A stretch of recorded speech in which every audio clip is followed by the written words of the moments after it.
Here we go. We are now live. This meeting is being recorded. We are now recording the session, which is the February 2022 edition of Recordando with the theme Recordando mi vida loca. And I just read, and now next up, Silvia Ramos Cruz. Gracias. Thank you. So this poem is called Tiny Cuts for Sisyphus. And some of you may know that Sisyphus was king of Ephyra, who was punished for deceitfulness. Let me alter your face, so I will always see you as you are. I am a skillful surgeon, experienced in the cutting art. The snips won't hurt, but just a bit. Mosquito stings without the nasty buzz. Only one thing, there will be many, for all the faces you've worn for me. Though not as many as 1,000 tiny cuts etching the hands of Sisyphus as he rolls jagged rock uphill against eternity. My blade is acid sharp, fingers bloodless and precise. See? No tremor. A tiny slice at the corner of your eyes drops tender orbs to curtains, reveals a sleepy croc along the Nile. V-shaped snip transforms satin tongue tip into fork. One more at edge of lip turns alluring smile to snare. No fear, you'll like it, you'll see. At the end, you'll see yourself as I now see you. Thank you. So that was a procedure you actually performed.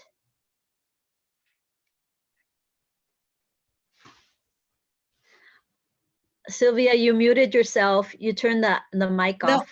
I hope I didn't perform that procedure, because the poem is about being angry at someone for being deceitful, and how in that moment I could have done surgery to make his eyelids lower so that he looked like a crocodile along the Nile, or I could have done a snip along the tongue so it would be a forked tongue, and then a tiny cut at the mouth would turn the smile into a snare. So it all referred to feeling or to having this person be deceitful, and how I could, as a surgeon, have done that. But of course, that would not have been ethical. So I did it in the poem instead. As only a surgeon could do. Sorry, I didn't hear you, Miss Sherry. As only a surgeon could do, or write. Yes. Yeah, we sometimes wish that those people would be more easily discerned in a crowd, so we could know how to avoid them. So that's why, certain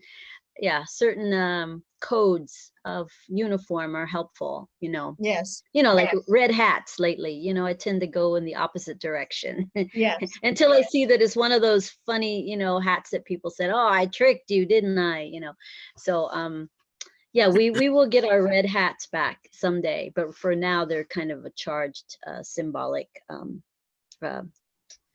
type of dress, accessory. Yes. Yes. Who wants to go next? We got any other poets in the house who are ready to read? I will, if I could. Oh, yes, of course. Okay. Jesse. Well, we all know about Canada and the truck drivers, and it all goes back to Trump. So this is a poem I wrote about Trump. It's called Making America Great Again. I have seen American history mythologized and reduced to a soundbite. Make America great again. Except you can't make America great again because America never was great. unless you consider slavery great, or the Indian Wars great, or Hiroshima, Nagasaki, and the Japanese internment camps great. America, whose history began with a group of religious zealots fleeing zealots, Puritans dreaming themselves a society of the chosen. And America has never changed. It's just become more sophisticated at hiding the truth. It's the elite dreaming theocratic dreams while the poor just dream of survival. America, a land of make-believe, a literary conceit, one nation under God, indivisible, with liberty and justice for all, except for those who can't afford justice, or those whose liberties are ignored, Americans who've had their American dream foreclosed, Americans left standing like the living dead, begging on street corners, hands outstretched, empty. And it's always been America, a monarchy of the rich and a nation of the fooled who believe that the past was great and who trust the rich to make America great again. Thank you. Thank you. Thank you. Have you gotten a lot of mileage out of that one, Jesse? I mean, in other words, did you write it like back in 2016, 17, 18? No, I think I wrote it in 2020. Mhm. When? Cuando? 2020.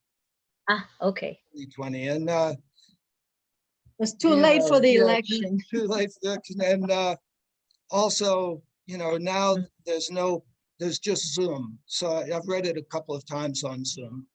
But the people who need to hear it, of course, are never going to, because they're stalling their trucks up in Canada.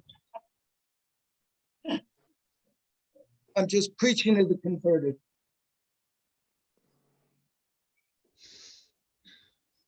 Good poem nonetheless, and you can sneak it out, paste it on men's, stalls, doors in the public restroom. Thank you, Jesse. Who would like to read next?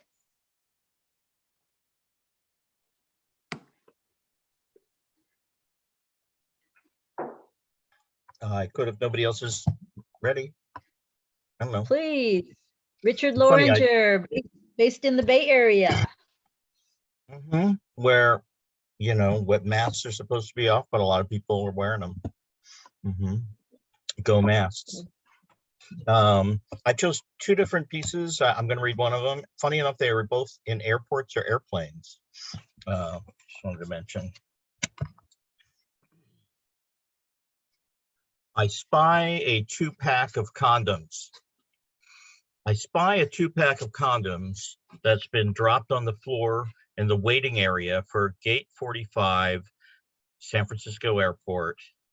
And I think that loss could change the course of history.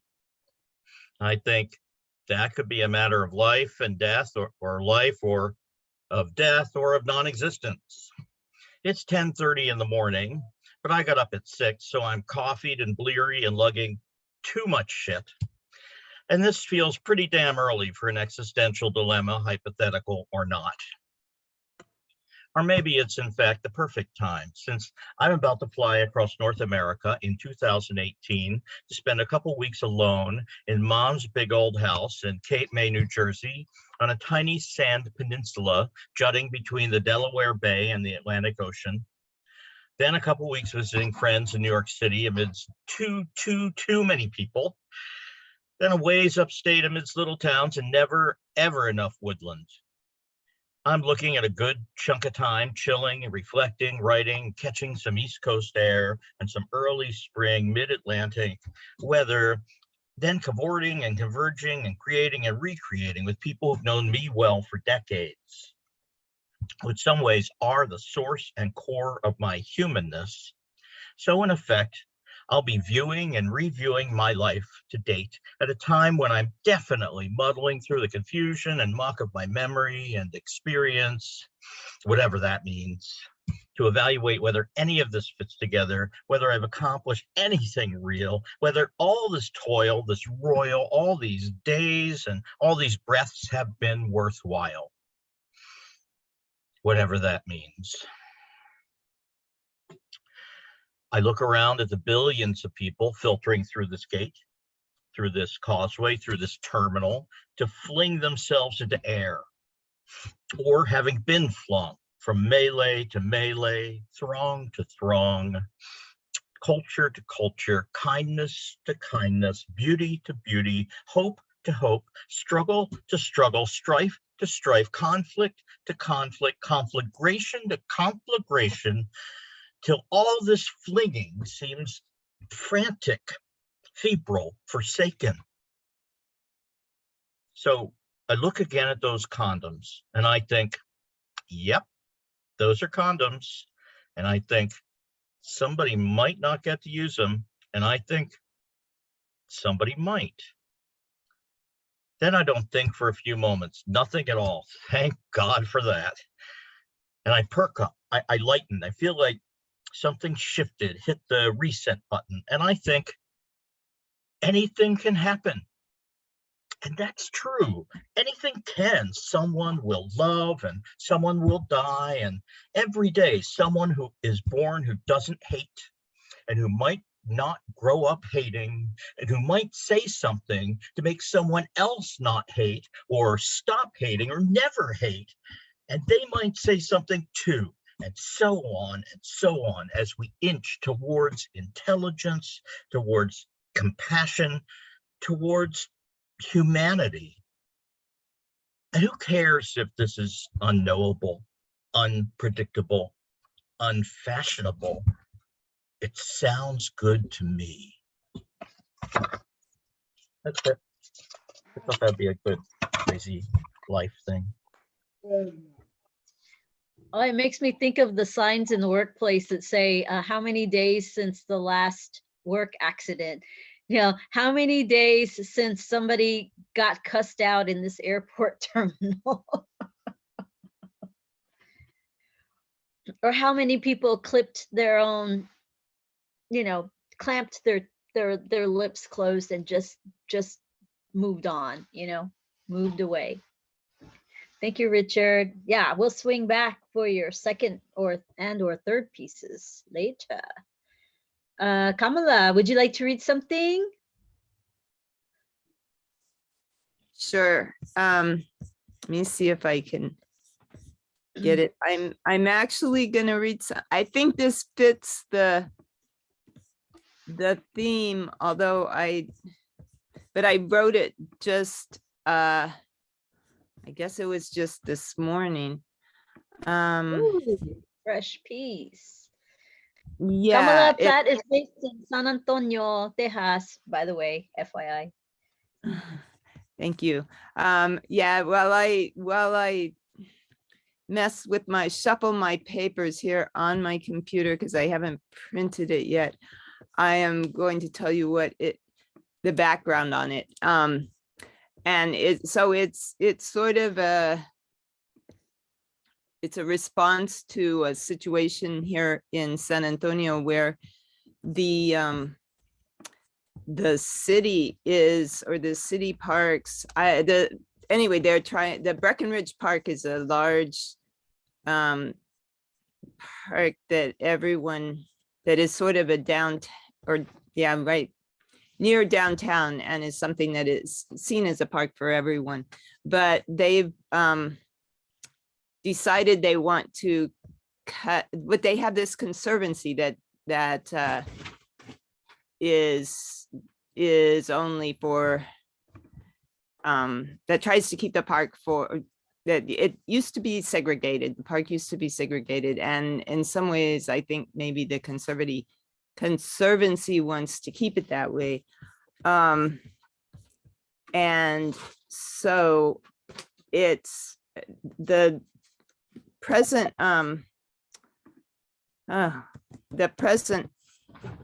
issue has been that they want to cut these heritage trees. And they also,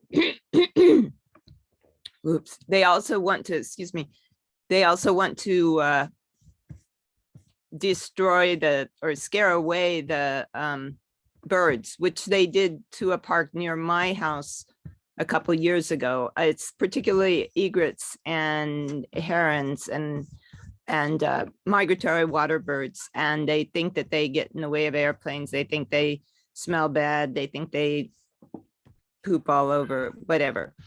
But in this case, they want to, they're after the birds. They're out there clapping their I don't know what they call them, noisemakers, I guess. And even shooting these pyrotechnic guns, which look like real handguns. It's very scary. But they're doing that because right now is the season when the birds are coming back, and the great egrets are already building their nests, as are night herons. And so if they lay eggs, then they won't be able to destroy the trees. And the historic design commission was the last one that needed to give permission, and they had a meeting on the 16th. And so I had written this, actually I wrote the poem 2 days ago, and I wrote an intro that I'm not going to read on this morning. So it's, I think if anybody has any questions afterwards, I'll fill in, but I've given you a little bit of what's going on, and the rest, I guess we'll see in the poem. So it's called After the HDRC Breckenridge Trees Week-Long Continuance Vote on the night of 2/16/22. And I'm not sure if this is about my crazy life, mi vida loca, or just the craziness going on in the town and how we try to cope with it. I write to echo the words of my Breckenridge Park compatriots, words for trees that have lived 2/3 of this city's tricentennial history, words for birds with prehistoric reptilian ancestry that predates humanity, words for waters that brought the first indigenous peoples to this place of springs and caverns. I write to echo words of solidarity with the ways nature spreads sustenance and equilibrium, from soil microbes to migrations, to seasons and climate, the way nature moderates what man's indifference destroys. I would like to end here, but the words went on. When the motion for denial of plans for death to heritage trees was seconded, the microphone picked up the epithet against Nuestra Tierra Madre, and it reverberated through the devices of virtual listeners. We heard the oath against us, against the breath and blood of this place on our planet, against the egrets who give birth on a community that will connect us with the lands and peoples far to the south, against this river that birthed people's gatherings here, against our park that was once divided against some of us, that segregated swimming in the pool they plan to recreate once they remove the canopy of oaks that cools the waters, once they remove nature from the urban reed-rich white part of the park. The epithet revealed what plans obscured, what is still alive against us, the buried histories we must come to terms with, the layers that need to be resolved. Actions speak louder than words, and a curse heard virtually across the universe is silent compared to the racket makers in the park this February, making noise to deny great egrets and night herons the calm to breed and nest and lay their eggs. Rather, the planners would destroy the park's peace. to make time this spring for machines to crunch life out of trees that hold the nesting birds. We ask to address the crimes of theft and segregation, of violence against eco communities, including our own human ones. We pray to restore the waters that have left the blue hole parched once again. Chipko connects us across the oceans. Un abrazo para abuelos. Embrace our trees, our mutual protection and sustenance. We are progeny of our parents, our planet's love. Forget words now. Let's act like it. And I should say there was one line that I borrowed from one of the commissioners. The layers that need to be resolved. And all these people had talked about the reasons that they valued the park. And then the commissioners discussed it. And at that time, Gabriel Velasquez came out and talked about the segregation. And I had heard that before, but not really. It wasn't front in my mind. And once he said that, I realized that, these plans were just to renovate the part that had been segregated, and this swimming pool area, that's where the most of the money was going. That's where it was going first. And all they had plans for was to destroy the trees. And then they didn't really have plans. So they did deny, they put it off. No, they couldn't deny it, but I mean, they didn't quite vote to deny it, but they put the decision off for a week. So now what we're hoping for is that there'll be eggs. What I'm hoping for anyway is that there'll be eggs in a nest, and they won't be able to cut the trees anyway for the next 10 months. So. Wow. So let's pray for some fertility. Well, and some peace, because they're literally out there in the morning, early in the mornings, and in the late afternoons banging these things. So they've chased some of the herons away, or some of the egrets away, but the night herons, are up there, still building their nests and looking at each other, and hopefully they'll lay eggs. Yeah, they dropped the condoms in the airport. Yeah. Yeah. Yeah, I was thinking about that. Thank you, Kamala, and good luck with that, all that movement work you're doing over there in San Antonio. And we're all trying to save that which can be saved. It's not too late, but it does feel like an uphill battle. And how we do it with poetry is so important. I attended a workshop on earlier this afternoon, led by a younger person in Austin, actually, about activism, mobilizing people for positive social change through literature. And I don't let go of that belief that words can move people. Words used well can move people, open minds and hearts. Thank you for sharing. Or at least get the word out. Yeah, get the word out. Open your mouth and say that which needs to be said. Yeah. Thank you. Of course. Diadira, ¿quieres leer? Do you have anything you want to share about Tu Vida Loca or not? I have small children, so it's always crazy here. I do have something along the lines of this theme of environmental injustice. So it's very short, but I'll preface it with a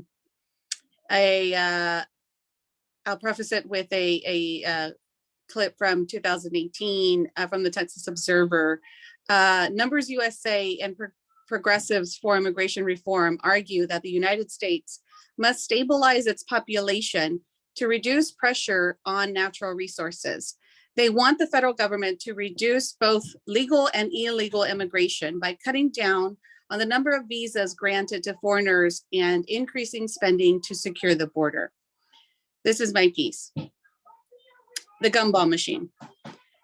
As a kid, I enjoyed watching Tom and Jerry. Who didn't? I mean, the cleverness of Jerry always outwitting Tom, and the cat and mouse game would always play out with Tom having the upper hand, only Jerry to have his way.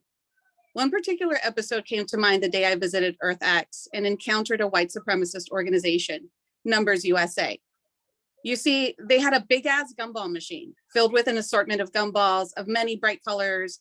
And of course, if you're a kid, you gravitate to the crystal clear globe to gaze at the enormity of 20,000 balls all inside the head of the machine, then gleefully watch as a gumball meant for you unlatches and makes its way down the winding slide into your cupped, anxious palm, glossy and sugary and ready to pop into your mouth with a roundness in and unsuccessfully attempting to form a seal with pursed lips as saliva sucked in and slowly draws out.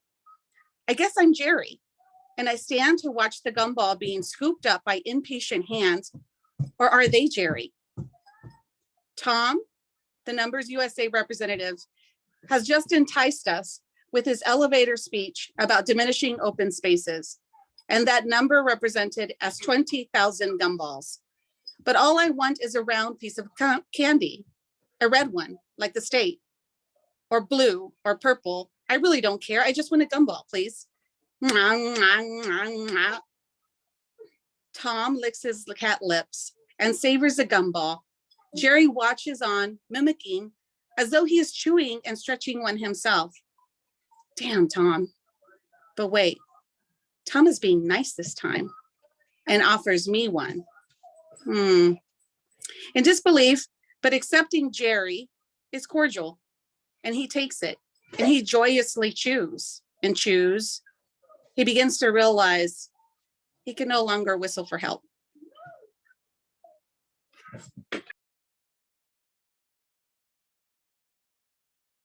Wow. Thank you. Thank you. Yeah, I know how ticked off you were about that Earth X thing. Yeah. Yeah. Back in the day. Yeah, you got some technical assistance there, I see. That was a crazy life effects. Thank you there, Dita. Now coming to us from California, but someday soon to be in Texas again. Great, so we can circle back if you want to do another piece later. Well, there's gonna be time for sure. Let's see, Lorraine coming to us from South America. ¿Quieres leer algo? I'm sure you have something on your plate there for us. Well, Welcome, because everybody's reading something a bit political. This is a poem I wrote to document the demonstrations at Fort Benning against the School of the Americas, against WISC, Western Hemispheric Institute for Security. What is it? Security Cooperation. It's called November Rain. In the cold and drizzling rain, down this block, around the corner, and as far as my eye can see, thousands upon thousands gather. Those on the right, white, featureless faces, black cloaked figures, waiting to cross the line between the civilian world and there, on the other side, the military world, Fort Benning and its School of the Americas. And thousands upon thousands holding white crosses charred with the names of known victims. My eyes catches the name upon one, Kaal Shaktiyu, a name I had seen blackened upon a cross in some Guatemalan highland church. A single tear from my eye mixes with the drizzling rain. And again, my eyes become flooded with the tears I wept with victims, listening to their stories in dirt-floored homes, mist swirling over napalm-scarred mountains. In Perkin, hearing one woman's herstory seep through the pane, a white phosphorus burns, and walking through that gouged landscape to El Masote. The herstories in Huajila, San Antonio, Copapayo, of their infants stolen from their arms by soldiers, of their children forever disappeared. The herstories in Buenos Aires of their daughters forever and their grandchildren forever disappeared. His story in Viedma of the man who was a soldier at the Naval Mechanics School, of seeing a pregnant woman running across the patio, screaming, beaten to the ground by machine gun fire. I drift back upon these rains, these voices here, as nonviolence pledge is recited by the thousands upon thousands. As participants today, we will reflect upon and abide by these commitments. Our goal is to close the U.S. Army School of the Americas. We will act with full respect for our Latin American sisters and brothers, both living and dead. We will use our anger at injustice as a non-violent force for change. We will. And as the blessing to those risking their freedoms and lives, and to those people prepare themselves inwardly to cross over that line, the police gather thicker. The coffins are lifted upon those black draped shoulders, the barricades are pushed aside, and the litany of names, the ages perhaps of victims begins. Archbishop Oscar Romero presente, Jindalavan presente, Father Segundo Montes presente, priests, nuns, brown robed monks, and Catholic workers pray finger rosaries. Viviana Ramirez, 6 months old, presente. Anita Vargas, 7 años, presente. Mercedes Gaspar, 32 years old, mother of Anita, presente. Children in arms or hands clasped by mom, dad.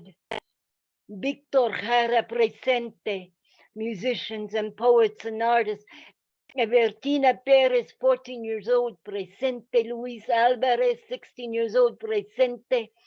Valentin Mateo, 19 años, presente. Teenagers, college students from California and Oregon, Virginia, and Maine, from Mizzou and SLU. Antonio Marquez, 45 years old, presente. Belisario Ramirez, 35, presente. Miguel Carmelo, 64 years old, presente. Farmers and labor unionists. Concepcion Marquez, 75 years old, presente. Maria Thomas, 60 years old, presente. Grandmas, great-grandmas. Martin Ramirez, 60 years old, presente. Bartolome Thomas, 102 years old, presente. Grandpas and great-grandfathers. Arm in arm they cross 1,000, 2,000, walking and wheelchairing. Those black and white crosses held high with each presente. Maria Lopez y un niño sin nacer, presente. A rainbow of people, seasons of people, presente. Past barricade banner draped from throughout the U.S. and the Americas, presente. A Star of David among the crosses, presente. And they still walk arm in arm through the gate, separating the civilian world from that military one. A veteran in full camouflage uniform, cap emblazoned, Veterans for Peace, presente. Mauricio Recinos, 42 years old, presente. Pascual Recinos, son of Mauricio, presente. Felice Manuel, wife of Pascual, presente. Mauricio, 1-year-old son of Pascual and Felisa, presente. The last of 3,400 and go through. The barricades are pulled across, the road closed, and back beyond, around the distant bend, the white crosses are still held high, bathed by the tears of this late November day.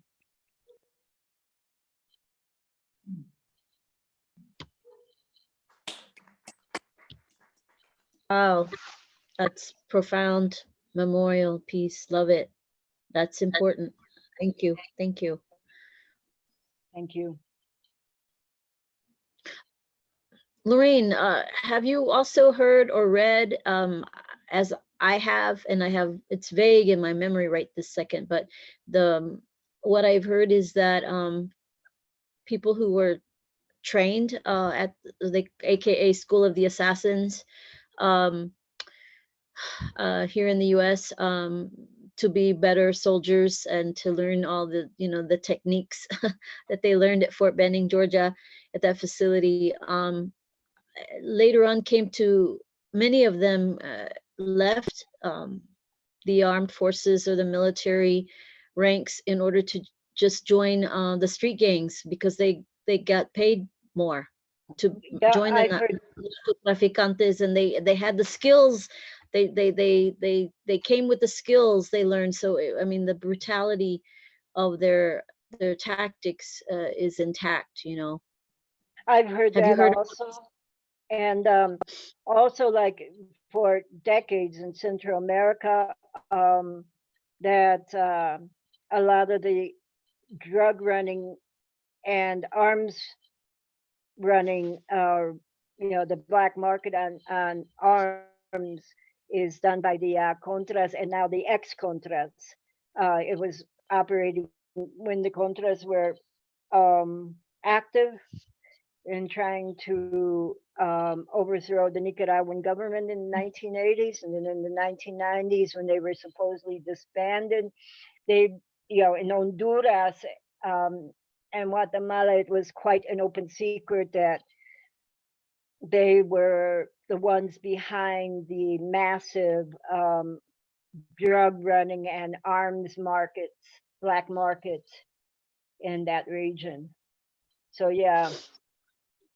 Yeah, I'm thinking a about lot of the recent migration streams of people from especially Central America who are trying to evade or escape from the torture and the treachery of the street gangs. And Mhm. if it's a circle for me in my head, in my mind, as I see it, that we contributed towards the training of these people who are now involved in street gangs, and they're pushing their own citizenry out because the people are afraid, or they don't have jobs, or their sons are being uh, uh, compelled to join the ranks of the gangs, in their preteens and teens.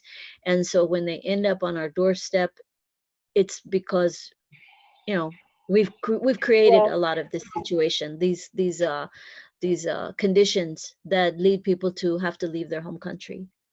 and well, the situation in El Salvador with the gangs there, I mean, even in the mid 90s, the gangs had become quite a problem in El Salvador. And that traces directly back, and there's tons of evidence of this, tons of studies, tons of reporting, that those gangs actually began in LA. The As we know, a lot in the 80s, a lot of families sought refuge, escaped from Central America from the civil wars and the paramilitary death squads and everything. And so a lot of Salvadoran families ended up in California, in the LA region. And these kids who were just babies when they arrived in the US, they got sucked into the gang culture, the Crips and the Bloods in LA. And so the US during the Clinton administration passed an immigration law saying that if you were an immigrant and you were caught committing a crime, then you would be deported. And so all of these kids were deported back to El Salvador. They don't know the culture. They don't know the language. All they knew was the gang culture that they learned in LA. And so they established the gang culture in El Salvador. So it was a direct export from the US. Wow, this is why poets need to be heard and be sitting on the Sunday week in review, news and review panels on the major TV channels, because we have sometimes the insights that aren't shared by the others. Thank you, Lorraine, for bringing your words to this space today. I'm was going super to read interesting. one. Thank you, Richard. I don't want to talk over people. Sorry, does anybody else have a comment? I'm going to read one in the interest of expanding the mood in the room. And this one has a title of a June 21st for the history books. Oh, let me never forget this perfect spring equinox night. 70 degrees and no window unit, blaring stale breezes in airlocked apartment corner. It is peaceful, intoning cat breath and blade whir rotations as I sip my first blue moon in many a clouding sky season. Even the streets have fallen still, as if the cars themselves have flung themselves to the lush front lawns, bathing in the summer chill that keeps a different kind of engine purrs the engine in rigid repose. I mean, seriously, I have heard 0 cars pass down the street in over an hour. No one wants to drive now. The slumber of contentment has quelled any urge to drink and drown, because right now it is pretty in the city and we don't want this moment to end. But no, we know better than to wish for anything permanent, especially when it's so right for us. Just delight in the present. Don't scare the calmness away. Don't even count your lucky stars. They gain no nourishment from your consideration. Leave it alone. Even the adjacent neighbor is vanished, and his perpetual TV buzz has gone radio silent tonight. Bask, just bask in this ephemeral serenity, a June 21st for the history books. And that was written during one of our lockdown curfew weeks in 2020. And that felt like a crazy life, for sure. Jeffrey, Miss Sherry, either of you have work to share or words to share at this moment? Optional, of course. We're good for that first round. Thank you to all who read. Does anybody want to take a break? Should we call, give us 4 or 5 minutes to go get some water, run to the restroom, and then come back? And then everybody who read can read another or two if we have the time for 2. How is that feeling for y'all? Yes to a break, perhaps, or keep moving? Apologies to folks, but I actually got to take off for the second half. I have some family business I have to deal with on the phone. So virtual, Did you have virtual hugs. You had another piece? Will you read it before you leave? No, Are it's you good? okay. Yeah, I'm good. Okay. This was lovely. Thank you so much for being here, Richard. Yeah, Peace out. See you next time. I'm sorry, did I talk over Lorraine? Did I talk over you?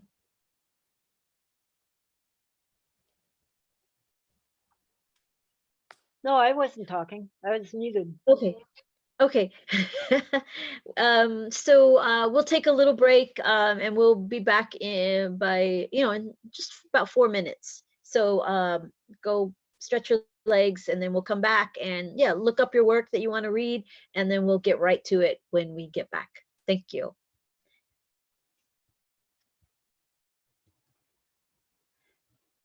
House. This meeting is being recorded. It was a very, you know, when the first white artists came, many of them came from Europe, and one artist came from Russia, and there were very few. And this, I'm not sure, I don't want to speak out of turn, but in a way, this reminds me of what you hear about D.H. Lawrence's wife, Frida Lawrence, who I couldn't stand D.H. Lawrence, but she's a character. And what's her name? Not Millicent Rogers. Mabel Dodge. Is that what you Mabel mean? Dodge. It reminds me of when they all used to get together at their The places. salons, the salon scene. Like Exactly. Gertrude Stein hosting those in Paris. And I mean, and people still do these things, you know, in different towns. The arts people get together and have parties and things and share, show and tell. Well, I think that's the best description of this scene that you've created, Tammy. It's a poetry salon. It's a literature salon. I feel very Co-created. Co-created, because if you don't join me in the Zoom room, I'm all by myself in an echo chamber with my own thoughts and ideas, and that's not valuable or meaningful to me if it's just me by myself. And I mean, every month it's a surprise as to who shows up, because there are regular attendees that will drop out or drop away, and then I'll see them come back months later, and I'm here for the surprises. And I love it, Sylvia, that you're interested in being here. I've been very impressed with your work since I first heard it. I guess it was 2 years ago now. So I'm just, you know, really happy how this grows, and, you know, how people get to hear each other's work, folks you may not, whose books you might not even know of, because many of us are not quite published yet. So we get kind of advanced copies through the readings we're hearing here. Yeah, and in Kamala's case, day of publication. But, you know, I just have to end the thought because it's just so visceral for me. We are in 7 different living rooms right now. Okay, you've given us this a line. Okay, we're in 7 different living rooms right now. So I'm gonna ask us to participate in a co-creative act. And I learned about this website very recently. I'm very stoked to share it with you. And let me see if I can find it. Oh yeah, here it is. Okay, so I'm gonna put a website address, a URL in the chat. And if you can click on this link, it's not gonna mess up your computer or anything. I've done this before. You go to this link and you'll see pretty much all white space, a blank page. I have typed the word welcome on there. Now, if everybody right now goes to this site here at the same time, and let's start with Sherry's, what was your line? Can you say that again? We're in 7 different living rooms right now. We are in 7 different living rooms right now. Can you see what I'm typing? I can't get this to come up. I'm on an iPad mini. Okay, Oh, wait. okay. Okay, we are in, okay, there we go. Okay, I Thank kind of you. goofed. It's one arm. I like sharing. So just pick any place on the page and you can start typing. So any impressions, any thoughts on your mind, any kind of comments on anything you've heard thus far, just feel free to just litter the page with those typed words.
Okay, wonderful.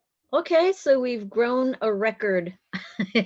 So that website is our website, our space of recorded thoughts and ideas. Thank you for doing that. I enjoyed that. I just learned about that in a workshop I participated in January. And yeah, so thanks so much, everybody. Who would like, oh, I'm going to share screen momentarily so that this will appear on, no, that's not what I want to share, on the video. Let's see if I can go back.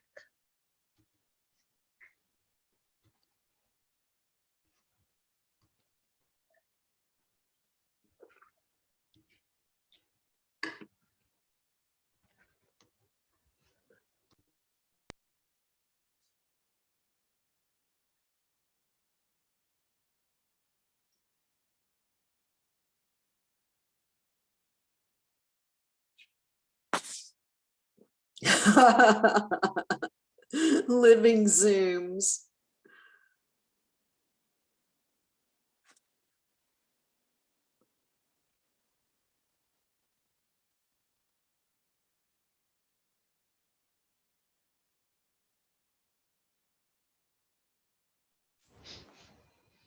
I was going to ask Sherry to read this out loud for us. Do you mind doing that, Sherry? Well, it's a challenge because I can't see everything. Oh, anybody who can see what we think is everything, or what you might think is everything, care to read it out loud for us all? Are you going to put the page back up? Share the screen? I can, yeah, but it silences me. So you just if you'd like to read, Sylvia, just go for it. I'll share it again, otra vez. Okay. But I think it mutes me whenever I share screen. It's a crazy, a setting I can't control apparently. Okay. Aquí va. Okay. Ahorita. We are a gang of thought-provoking, crazy open artists sharing space. Words can be safe, can unlock doors. Sherry, we are in 7 different living rooms right now. Welcome, a salon, the federal blue wall above the chock-full bookcase. Don't know how bad things might become, but we need to react from a place of love. I don't know where my place is. We are separately together in the salon.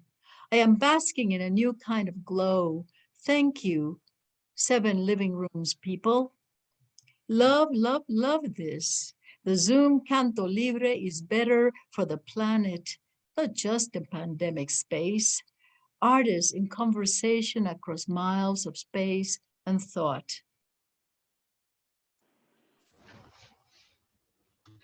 Thank you. That was lovely. That was lovely. Thanks for trying out this exercise, this new technology, and there are creative, happy, and well-adjusted people creating new ways for us to use this kind of technology, and that's good for us. That's good for us. Yes. All right, let's resume the readings. Who would like to read another poem for us? We have about 30 minutes, so we'll just go zoom, zoom, zoom, one after the other. ¿Quién quiere leer next? I'll read. Thank you, Sylvia. This poem is called Spotlight, and the first line is taken from a poem by Adrienne Rich. I choose to be a figure in that light, subsumed into the aura of your kisses, submerged under the eaves of your desire, subdued after the ebbing of your flow. Do not assume I'm a submissive woman. Although I feel consumed, I do not lack the oxygen to roar my rage, nor do I fear the danger in my anger. No, it's simply not the time for me to strain muscle fibers on bone rack, rattle heart against calcific cage, rain migraines on my brain. I will instead whittle the hardened wood of time with tender fingers until what's left is the point of a return, ardent as June's midday embrace, tremulous as susurrations of October breeze, certain as the iridium lash of the rising moon.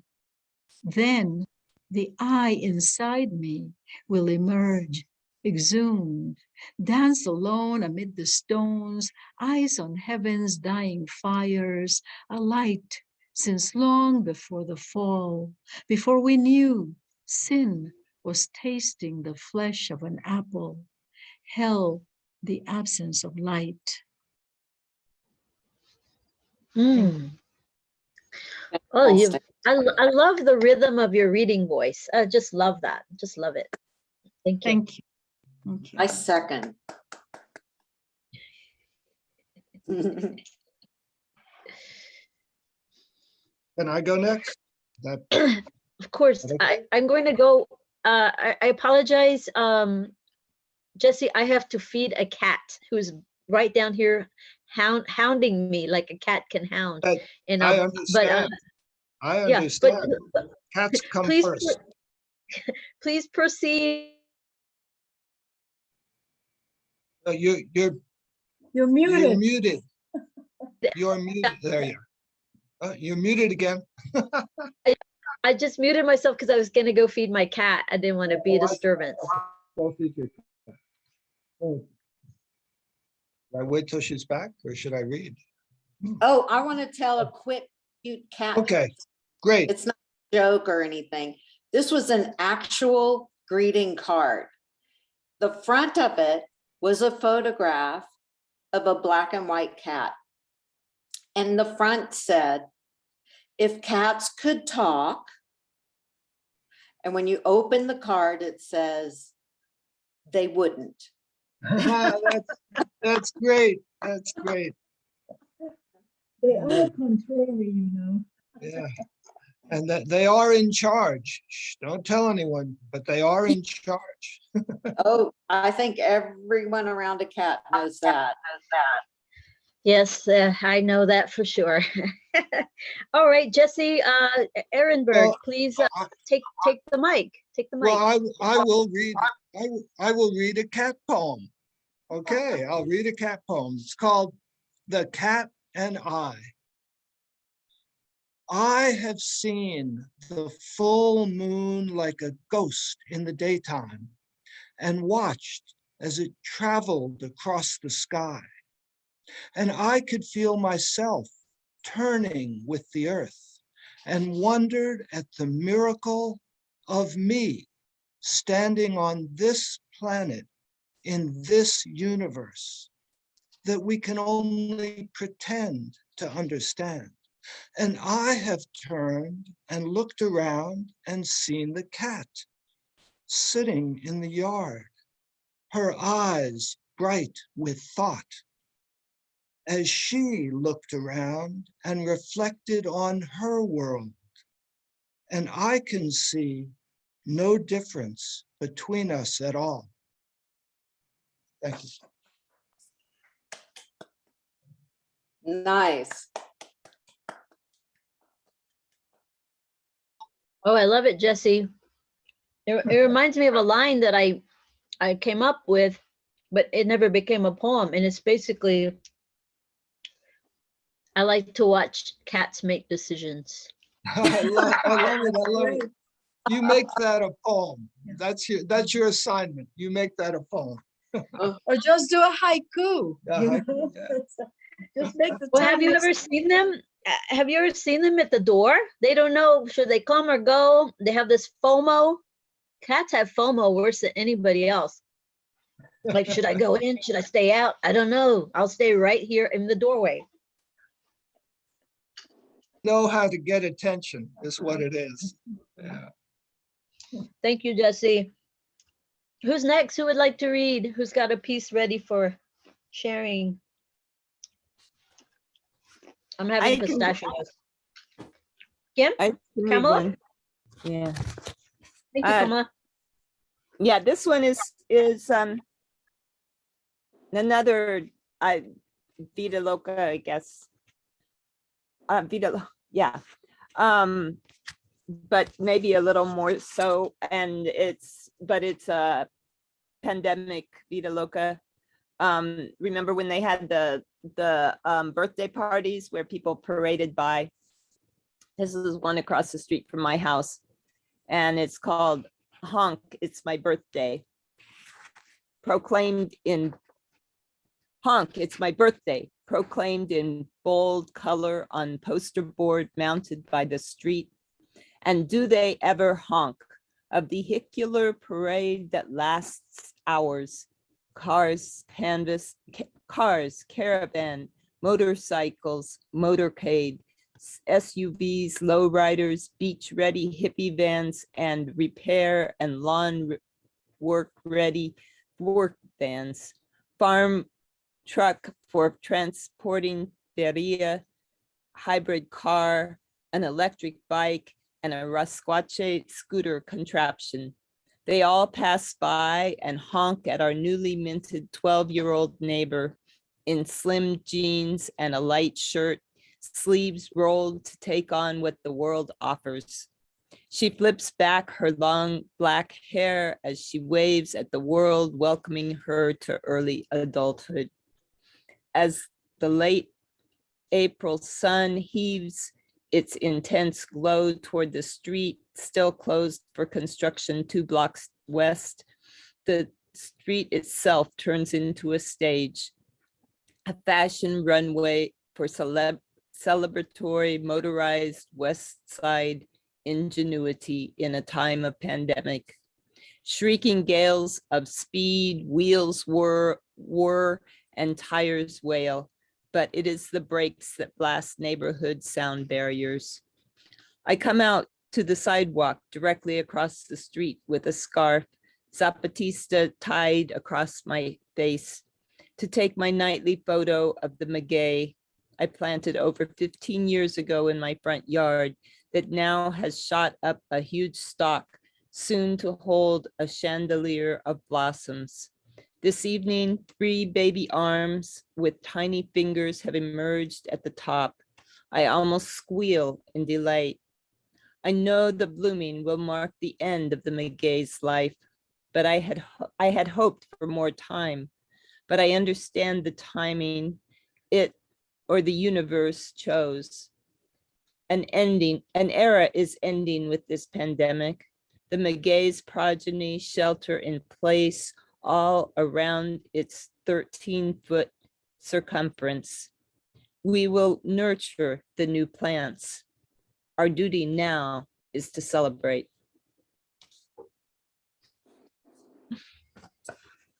Oh my God, you're like mapping the whole neighborhood for us here. You know, like I can see the visual of it, you know, opening scene, there's, you know, honking and the brakes are louder than anything else. And then the McGay plan and the birds dropping eggs and Kamala clapping furiously as she rocks her cat on her lap while she reads. I just love it. There's just so much movement and life and action. And yeah, I do remember those honking birthday parties. And I didn't say honking like a, you know, a sub in for a cuss word. Yeah. Yeah. Thank you. Great. Is that in your new book? Is that one in your Yeah. new book? Yeah, that's page 99. Yeah, we will. When we get back to featuring, which will be in a matter of a month or two, Kamala Platt will be a featured poet, so we can celebrate her new book. So Oh, thank you. keep it under the covers for now. But yeah, can't wait. Meanwhile, it's Flower Song Press. So if anyone wants to You can order order a it. copy, that's For my sure, name. for sure. Yeah. Gravity prevails. So thank you I for letting love read. that piece. I love. Love that piece. Sherry, I cannot open that JPEG. I'm not sure what it is, but sorry, I can't open it. Since cats were the topic, kind of, or became the topic as they tend to do, I kept trying to share something that I just sent someone about her Siamese. It's so cute, but I'll just read you. It's got a lounging Siamese cat with a pillow behind it on a couch with a glass of wine next to it with a book in its reading glasses on. And at the top it says, I read books. And then below it, it says, I drink wine and I know things. Oh, thank you. I like that. It's cute. I'll email it to you, Tammy. Yes, please. Who would like to read next? Does anyone have a second poem? Jeffrey, Sherry, Lorraine, algo más?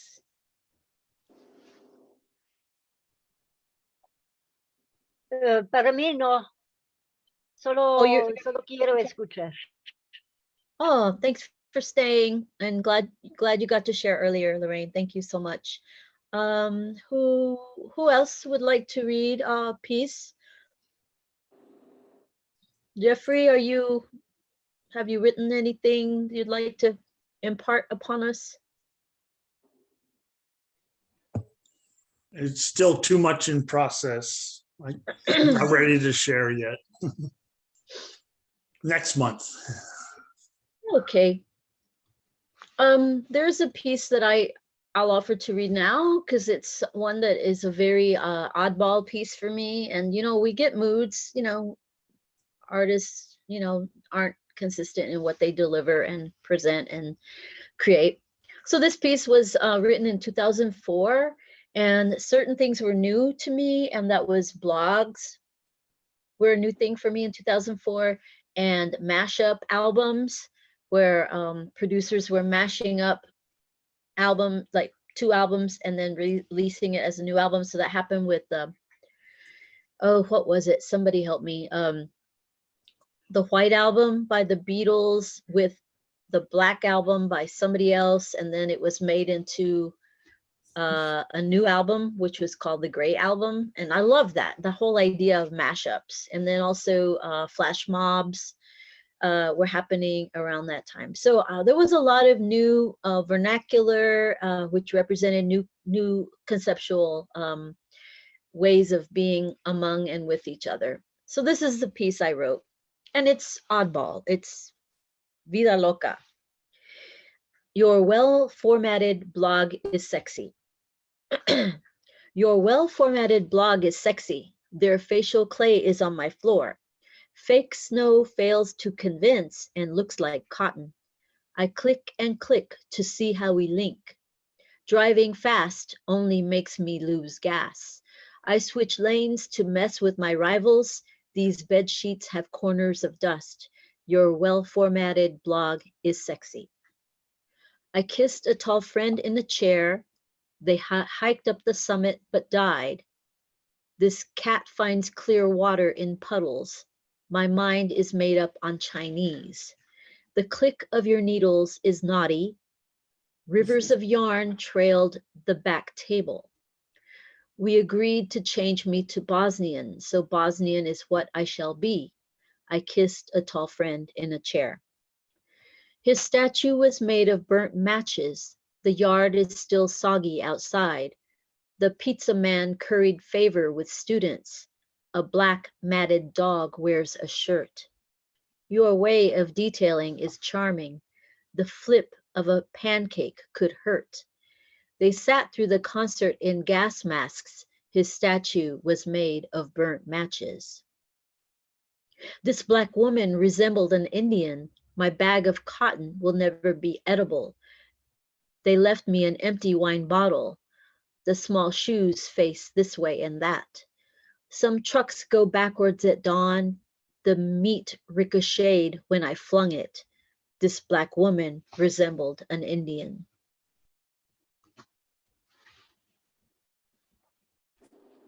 I liked that. Yeah, pretty neat. So real.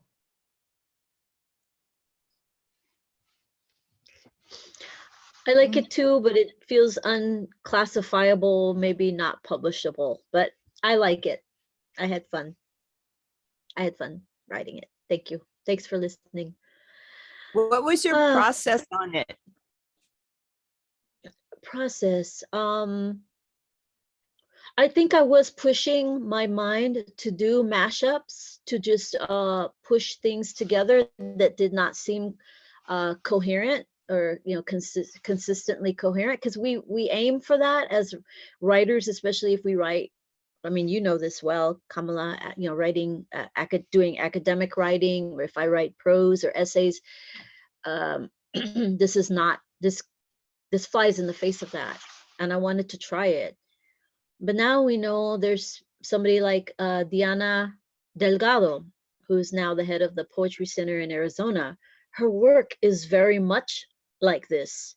And it's delicious. It satiates some kind of need that that readers have, or that we want to kind of get flipped around with lots of imagery and thoughts that seem disjointed on the page. So my process was basically just kind of I think I was going through my memory bank one evening, like what all was in my mind, what was front of mind, and write about all of it at once rather than just picking one thing. And of course, I do have a little insecurity about not being like relevant, or having a purpose with a piece. But to let go of that, I think, is an artistic indulgence that I deserve to be able to have every once in a while as a BIPOC artist, to not always have to create work that is on a mission. But at the same time, the lines of that piece actually do, I think only a BIPOC female poet could have written something like that, I think, because of my, the way my experiences go in life. I don't know, that's debatable, I guess. I've never had I think it's very publishable before, so I'm sorry. I think it's very publishable, but maybe in a different space than much of your work. I found it particularly refreshing. I'm trying to find those places. Yeah. Thank you. Thanks. I'm not a poet, so I feel kind of snotty saying this, but I've been reading a friend's poetry lately, and I'm kind of getting tired of its linearity. So thank you, because it can turn into sameness, and instead of something new. And I don't really rely on poetry for description. I rely on my eyeballs and reality for that. So in a way, I felt like it was the poetry of poetry for me. I hope you do it again. Thank you. I have. I just don't share them often. Thank you. Thank you. Who wants to read next? It's 9:50 and we could round out the hour with 10 more minutes of poetry or just some chit chat. And like, I'll stop recording and we could just chat. What are you feeling like? Let's weigh in, my people. I think we've had a good evening, so I don't think for us, we don't need to do any more poetry. I think it's been very good, very good. And I think that poem you had that you think is so disjointed, I agree with Kamala, it is publishable. You know, it's like when you're trying to sell a house, you're told by the realtor after 6 months, you know, don't worry, somebody will always want your house. You just have to be the right person. And invariably, that is the truth. It may take a year, but there they are at your doorstep. So just have patience, but try sending it out, sure. Thank you for that, Sylvia. Thanks. Tammy, you mentioned the Black Earth at the beginning. Oh, yeah. Were you going to Yes. say more about that? Because I was Yeah, that'll interested. be. I'm thinking about applying. Please do, please do. So I'm just going to put the website address so you can read up on the organization itself, a little bit about its history. One of the wonderful things that this organization does is they publish a online only literary and arts journal, which you could submit to at any time. You don't have to be a member or affiliated with this organization. Thank you, Lorraine. I don't know if you've gone already, but so great Yeah, to thank have you here. Thanks Beautiful for, poem, Lorraine.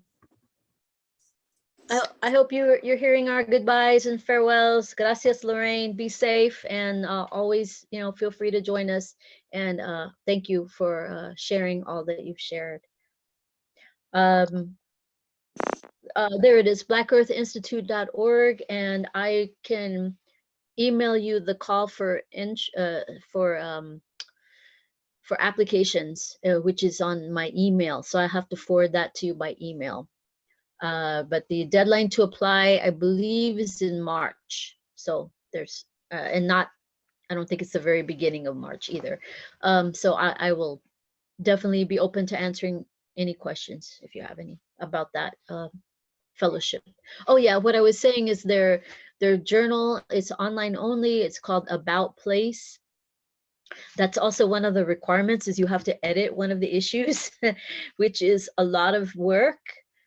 Because we had and when I did my issue, it was about a 4-month-long process, and we had hundreds of submissions, poetry, prose, essays, video, photography, and I got to hire 2 assistants, choose 2 assistants. They got paid for helping out, and I also got paid like another $1,000 for being the guest editor. So that may seem fair to you, but I definitely can talk to you and parse out the details of all of that with you if you like. But I want to encourage people, you know, people of color, and, you know, LGBTQ folks and people from Tejas who are greatly underrepresented, represented as fellows with that organization. So I'm going to stop recording now, and we can chit chat, whoever wants to stick around